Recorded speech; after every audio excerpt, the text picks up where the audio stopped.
جن زی نے بنیادی طور پہ بہار میں جس طرح سے پولیس کے ساتھ جو احتجاج کیا ہے وہ ایک لطیفے بن کے یعنی اس کے کامیڈی سکٹس بن گئے. وہ کھل کے یہ کہہ رہے ہیں کہ یہ RSS جو ہے بنیادی طور پہ یہ کینسر ہے. وہ بھارتی میڈیا اور اپنے سوشل میڈیا ذکر کرتے ہوئے کہتی ہے کہ پاکستان کے ساتھ جو بھارت کی جنگ ہوئی اس میں پاکستان جیتا اور پاکستان کے فیلڈ مارشل نے اپنے ملک کی انٹیگریٹی کی حفاظت کی. بھارت میں کاکروچ جنتا پارٹی کے نام سے اٹھی ہوئی نوجوانوں کی تحریک کا نے اپنا پہلا شکار تو کر لیا ہے. یعنی یہ کہ ان کا جو وزیر تعلیم ہے اس نے تو استعفیٰ دے دیا ہے. لیکن کیا اس سے مودی سرکار کی مشکلات ختم ہو گئی ہیں؟ ایسا نظر نہیں آ رہا، کیونکہ وہ استعفیٰ ہو گیا ہے اور نوجوانوں نے وہاں جو ان کے لیڈرز ہیں اس تحریک کے انہوں نے خوشیاں بھی منائی نوجوانوں نے، لیکن وہ ان کی تحریک ختم نہیں ہوئی.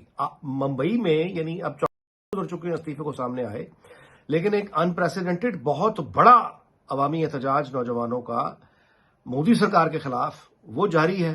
اچھا، بہار میں بہت عجیب و غریب واقعات ہوئے ہیں. وہاں جس طرح سے نوجوان نکلے ہیں بہار میں، جس طرح سے انہوں نے وہاں پولیس والوں کا مقابلہ کیا ہے، ریاستی مشینری کا مقابلہ کیا ہے، وہ بالکل ایک جن زی نے بنیادی طور پہ بہار میں جس طرح سے پولیس کے ساتھ جو انہوں نے احتجاج کیا ہے وہ ایک لطیفے بن کے یعنی اس کے کامیڈی سکٹس بن گئے ہیں. یعنی پولیس والوں کو کہیں وہ پانی لے کے بھاگ گئے ہیں، کہیں وہ ان کی چیزیں اٹھا کے عوام بھاگ گئے ہیں، تو وہاں ایک مستقل وہ احتجاج ختم نہیں ہو رہا. ممبئی میں بہت بڑا، تو وہ اب یہ جو احتجاج ہے اس کا رنگ بدل گیا ہے. یہ جو ایک بھارت میں موجود غصہ سال ہا سال کا جو جس کو مودی سرکار نے تشدد سے، ڈنڈے سے، فاشزم سے دبا کے رکھا ہوا تھا پورے سماج کو، سال ہا سال سے جمع ہوا جو اسٹیم ہے پوری سوسائٹی کی وہ نکلتی ہوئی دکھائی دیتی ہے. اگر آپ وہاں لوگوں کے پورے ملک میں بھارت میں جہاں جہاں احتجاج ہو رہے ہیں، اگر آپ وہاں نوجوانوں کے اور ان کے والدین کے بیانات سنیے تو وہ آپ کو پتہ چلے گا کہ وہ کھل کے یہ کہہ رہے ہیں کہ یہ RSS جو ہے بنیادی طور پہ یہ کینسر ہے. یہ جو آئیڈیالوجی بھارت میں جس نے حکومت بنائی ہوئی ہے، یہ پوری آئیڈیالوجی ایک ہٹلر کی آئیڈیالوجی ہے، یہ اسرائیل کی آئیڈیالوجی ہے، یہ کینسر ہے. اور اس آئیڈیالوجی نے بھارت کو کچھ نہیں دیا. اور وہاں پہ لوگ جو سوال کر رہے ہیں دلی میں کھڑے ہو کے، وہ یہ سوال کر رہے ہیں کہ ہم آپ سے بے روزگاری کی بات کرتے ہیں، بجلی جانے کی بات کرتے ہیں، غربت کی بات کرتے ہیں، آپ کہتے ہیں مسلمان ذمہ دار ہے، کبھی آپ کہتے ہیں کوئی خالستان والے ذمہ دار ہیں، کبھی آپ کہتے ہیں کہ کوئی چین کا ایجنٹ ہے، کبھی آپ کہتے ہیں کوئی یہ تو نیکسلائٹ ہے، انقلابی ہے، ان کا ایجنٹ ہے. آپ لوگوں کے پاس سوائے دوسروں کو الزام دینے کے اپنی ذمہ داری آپ اٹھانے کو تیار نہیں ہیں. تو یہ وہ سوال ہے جب ممبئی میں، دلی میں لوگ اس پروٹیسٹ میں جو شامل ہیں یہ وہ سوال کر رہے ہیں. ایک والد کا بہت وائرل ہو رہا ہے وہاں پہ، ایک پیرنٹس ہیں جو ممبئی سے وہ دلی کے احتجاج میں آیا، اس کا بیٹا جو ہے وہ کینیڈا میں تھا اور اس نے کینیڈا سے اپنے باپ کو فون کیا کہ میرے حصے کی لاٹھی تم کھا کے، اور وہ ممبئی سے دلی آیا اپنی بیوی کو لے کے، بزرگ آدمی جہاں پہ احتجاج ہو رہا تھا، اور اس نے انٹرویو دیا کہ پولیس والے اگر مجھے لاٹھی ماریں گے تو بالکل ٹھیک ہے، میرے بیٹے نے میری ڈیوٹی لگائی ہے. تو یہ کس طرح کی چیز بن گئی ہے؟ اور یہ جو RSS کی ایک نفرت انگیز جس کو کہنا چاہیے، جس خوف سے انہوں نے وہاں حکومت بھارت میں کی تھی، اس کے برعکس چھوڑ گئے ہوئے ہیں. اب وہاں مودی کا نام ایک جوکر کی طرح حیثیت ہے، اور وہ چائے والا لے کر جو ایک عظمت کے گیت گائے جاتے تھے اب وہ حقارت کا نشان ہے. اور ظاہر ہے کہ اس سے اب اس کا جو ایک رولنگ پوری جو ایک جنتا ہے BJP کی اور سنگھ پریوار کی، اب اس کے لیے مودی لائبلٹی بن گیا ہوا ہے. اپنی پارٹی کے لیے وہ جو سب سے بڑا ایسٹ تھا نریندر مودی، آج وہ لائبلٹی بن گیا ہوا ہے. تو اب ان کے اندر ایک ڈیبیٹ ہے کہ مودی سے جان کیسے چھڑائیں. تو پورا نظام وہاں ہل گیا ہوا. اور اب آپ یہ دیکھیے کہ قدرت کا کرشمہ کیا ہے کہ یہی وہ سچ ہے جو بھارت کی نوجوان نسل کے منہ سے نکل رہا ہے. اور وہ سچ کیا ہے کہ فیلڈ مارشل عاصم منیر کے نعرے دلی میں لگ رہے ہیں. اور بھارت کی جو جن زی ہے وہ بھارتی میڈیا اور اپنے سوشل میڈیا پر ذکر کرتے ہوئے کہتی ہے کہ پاکستان کے ساتھ جو بھارت کی جنگ ہوئی اس میں پاکستان جیتا اور پاکستان کے فیلڈ مارشل نے اپنے ملک کی انٹیگریٹی کی حفاظت کی، اپنی قوم کی حفاظت کی، اپنے ملک کی حفاظت کی. وہ ایک آنریبل آدمی ہے field marshal Asim Munir, in like Narendra Modi. اب یہ بھارت کی جن زی ہے جو یہ کہہ رہی ہے کہ ان کی حکومت نے ان سے جھوٹ بولا، ان کے ساتھ فراڈ کیا، ان کو دھوکہ دیا، جبکہ فیلڈ مارشل عاصم منیر نے اپنی قوم کو پروٹیکٹ کیا اور اپنے ملک کی آنر، اس کو ایک آنر دی. یہ نعرے خود کہاں پہ لگ رہے ہیں؟ دلی میں لگ رہے ہیں، بھارت کے اندر لگ رہے ہیں. کہنے والے کون ہیں؟ بھارت کا مستقبل ہے، یہ بھارت کی جن زی ہے جو بھارت کا فیوچر ہے، وہ لوگ کہہ رہے ہیں. اب ان کو آپ کیسے کہہ سکتے ہیں کہ یہ پاکستان کے ایجنٹ ہیں؟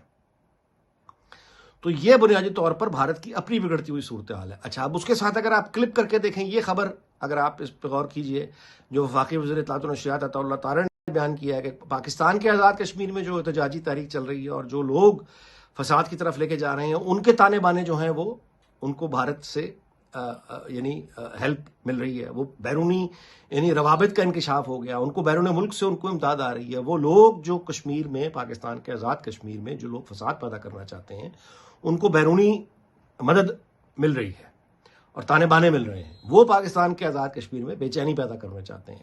اس خبر کو جو آج ہم تک پہنچی ہے، آفیشلی تصدیق ہو گئی ہے، چونکہ حکومت پاکستان کے وزیر نے، اطلاعات و نشریات کے وزیر نے اب چونکہ کہہ دیا تو یہ آفیشل ہو گیا.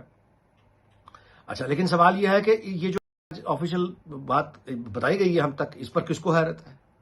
اس پہ ظاہر ہے کسی کو بھی حیرت نہیں ہونی چاہیے. یعنی بھارت نے تو آپریشن سندور کبھی ختم ہی نہیں کیا، اور جیسے جیسے نریندر مودی سرکار پر بھارت کے اندر عوامی دباؤ اور مخالفت بڑھتی چلی جائے گی، اہم ممکن ہے کہ نریندر مودی اتنا ہی اگریسو ہو کے، پاگل ہو کے کوئی پاکستان کے خلاف ایڈونچر کرنے کا سوچ بیٹھے، اور وہ ہر وہ ممکن کوشش کرے گا جو اس کو بھارت کے داخلی سیاسی جو مسائل ہیں اس سے نکالے، اور اس کو کوئی کسی نہ کسی طرح کی کوئی فتح، کوئی نہ کوئی گلوری اس کو دے. لیکن وہاں پہ صورتحال البتہ جو رد عمل ہے اس فاشزم کا، وہ پوری طاقت سے باہر آ چکا ہے، اور لوگ آر ایس ایس کا جو فساد ہے، اس کا دہشت گرد چہرہ ہے، اس کو پہچان چکے ہیں، اس کے خلاف کھل کے باتیں کر رہے ہیں اور کہہ رہے ہیں کہ وہ اس کے غلام نہیں ہیں. اور یہ نفرت کی جو سیاست ہے جس کا نریندر مودی نے رواج ڈالا ہے بھارت میں، اقلیتوں کو نشانہ بنا کے، یہ نفرت کی سیاست جو ہے، یہ بھارت کا مستقبل کا یہ کہنا ہے جن زی کا کہ وہ اس نفرت کی سیاست کو آگے لے کر چلنے پر تیار نہیں ہے. اچھا، آپ پاکستان کی طرف آ جائیے. پاکستان کا معاملہ یہ ہے کہ یہاں پہ جو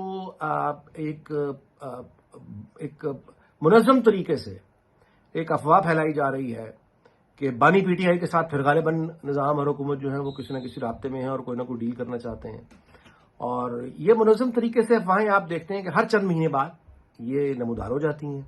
ایک جھوٹی امیدوں کا ایک سراب بنایا جاتا ہے، خواب دکھائے جاتے ہیں، باتوں ہی باتوں میں، گفتگو میں فلمیں بنائی جاتی ہیں، ڈرامے بنائے جاتے ہیں، خواب بیچے جاتے ہیں، اور ان کی حقیقت کچھ بھی نہیں ہوتی. یہ وہی لوگ ہیں جو یہ کہہ رہے ہیں کہ دوبارہ سے بانی پی ٹی آئی کے ساتھ کوئی ڈیل ہونے جا رہی ہے. یہ وہی لوگ ہیں جو کہا کرتے تھے کہ امریکی صدر جو ہے ڈونلڈ ٹرمپ جب امریکہ میں آ جائے گا تو امریکہ سے ایک فون آئے گا اور پاکستان میں سیاسی حالات بدل جائیں گے. یہ وہی لوگ ہیں جو بغیر شرمندہ ہوئے اپنی کسی بھی یعنی ان کی تمام باتیں غلط ثابت ہوئی، لیکن یہی لوگ ہیں جو بغیر شرمندہ ہوئے دوبارہ سے وہی دعوے کر رہے ہیں اور کہہ رہے ہیں کہ یعنی مختلف طرح کے سیاسی تبدیلی آنے جا رہی ہے، یہ ہونے جا رہا ہے. تو یہ افواہیں ہیں بنیادی طور پہ، ان پر کان دھر کے ظاہر ہے کہ وقت کے ضیاع کے سوا کچھ بھی نہیں ہے. یہ البتہ ضرور ہے کہ پاکستان جتنے بڑے آپ یوں کہیے کہ کامیابی سے نکلا ہے، پاکستان دنیا کے افق پر چمکا ہے، اس کے ساتھ ساتھ ظاہر ہے کہ کچھ انٹرنل ریالٹیز بھی ہیں. اکانومی سب سے بڑی، اور law and order being obviously the most important factor. ان کو ٹھیک کرنے کے لیے، یعنی ملک کو جو چیلنجز ہیں درپیش، ان کو ٹھیک کرنے کے لیے، فیس کرنے کے لیے جس ٹیم ورک کی ضرورت ہے، وہ ٹیم ورک ابھی ہمیں اس طرح ہوتا ہوا دکھائی نہیں دے رہا. ظاہر ہے کہ اس کی طرف حکومت اور نظام دونوں کی کوشش ہونی چاہیے کہ وہ پوری قوم کو ساتھ لے کر چلیں اور ٹیم ورک کو زیادہ سے زیادہ پروموٹ کریں اور نفرت کو اور غصے کو کم کریں. ظاہر ہے کہ یہ نظام اور حکومت کا ہی فرض ہوتا ہے، یہ کام اپوزیشن تو کرتی نہیں ہے. تو یہ ضرور حکومت کا فرض ہے کہ وہ انکلوسیو ہو اور سیاسی درجہ حرارت کو کم کرے. لیکن اس کا مطلب یہ ہرگز نہیں ہے کہ نظام جو ہے وہ بانی پی ٹی آئی کے ساتھ کوئی ڈیل کرنے جا رہا ہے اور کچھ دنوں میں لپیٹا جا رہا ہے. یہ سب کی سب افواہیں ہیں، اور ظاہر ہے کہ جھوٹی خبروں کے اس دور میں ہمیں بہت احتیاط سے اس طرح کی خبروں کو سننا چاہیے، پڑھنا چاہیے، اور پھر آگے جو بات بیان کرنی ہوتی ہے اس سے پہلے تصدیق کرنا بہت ضروری ہے.